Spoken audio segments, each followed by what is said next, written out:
নমস্কার। Ration card eKYC করার সময় একটা কিন্তু সমস্যা দেখা দিচ্ছে। বিশেষ করে এই প্রবলেমটা হচ্ছে যাদের SPEECH কার্ড রয়েছে অথবা PEECH কার্ড রয়েছে, তাদের ক্ষেত্রে কিন্তু এই সমস্যাটা দেখা দিচ্ছে। রেশন কার্ডের ওয়েবসাইটে দেখাচ্ছে অলরেডি ইকেওয়াইসি কিন্তু কমপ্লিট রয়েছে, এটাই কিন্তু শো হচ্ছে। অর্থাৎ যাদের ফ্যামিলিতে রেশন কার্ড বন্ধ হয়ে গেছে, এছাড়া বাচ্চাদের রেশন কার্ড করার পর ইকেওয়াইসি করতে চাইছেন, সেই ক্ষেত্রে কিন্তু এই লেখাটা শো হচ্ছে, কিন্তু সেই কার্ড এখনো কিন্তু চালু হয়নি। দ্বিতীয়বার যখন চালু করতে চাইছেন তখন কিন্তু এই লেখাটা কিন্তু শো হচ্ছে। ক্ষেত্রে আপনারা কি করবেন, কি করণীয় রয়েছে এবং এই কার্ডগুলি অ্যাক্টিভেট কিভাবে আপনারা করবেন এবং এই সমস্যাগুলো কি কারণে হচ্ছে, এর সমাধান কি, সমস্ত A to Z সমস্ত বিষয় কিন্তু এই ভিডিওতে আলোচনা করব। তাই ভিডিওটি পুরো দেখতে থাকুন। চলুন ভিডিওতে আসা যাক। তার আগে চলুন দেখে নেওয়া যাক রেশন কার্ডের সঙ্গে আধার কার্ডের লিঙ্কটা কিভাবে করবেন।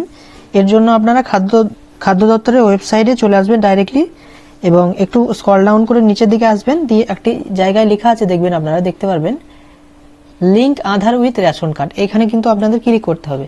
এখানে ক্লিক করার পরে আপনারা দেখতে পাচ্ছেন ইকেওয়াইসি লেখা আছে। এখানে কিন্তু রেশন কার্ডের নম্বরটি এখানে দেওয়ার কথা বলছে। এখানে আপনারা রেশন কার্ডের নম্বরটি টাইপ করে দিয়ে দেবেন। তারপরে এখানে দেখতে পাচ্ছেন সার্চ, এই সার্চ অপশানে কিন্তু আপনারা ক্লিক করবেন।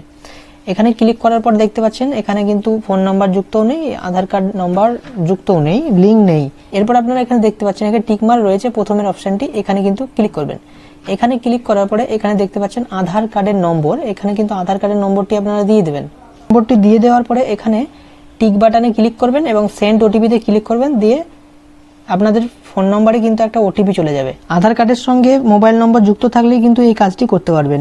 মেন সমস্যাটা হচ্ছে আপনারা কেওয়াইসি করেছেন আগে, তার সত্ত্বেও আবার দ্বিতীয়বার যখন কেওয়াইসি করতে চাইছেন, সেক্ষেত্রে কিন্তু একটি লেখা শো হচ্ছে যে eKYC already complete, card will be activate on space in available in NFSA। এই লেখাটির মানেটা কি বলতে চাইছে?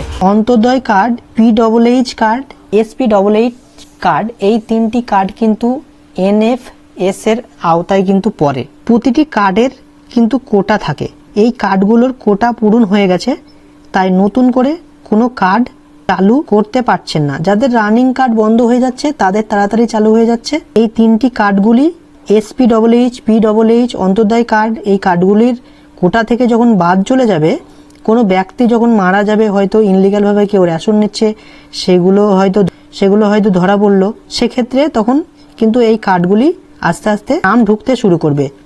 আপনাদের কিছু করার নেই, আপনাদেরকে ওয়েট করতে হবে। কেওয়াইসি অবশ্যই হবে, কিন্তু কোটা ফাঁকা হয়ে গেলেই কিন্তু এগুলো আস্তে আস্তে নাম ঢুকতে শুরু করবে।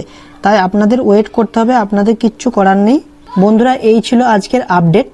আপনাদের অসংখ্য ধন্যবাদ জানাই এই ভিডিওটি প্রথম থেকে শেষ পর্যন্ত দেখার জন্য। ধন্যবাদ, ভালো থাকবেন।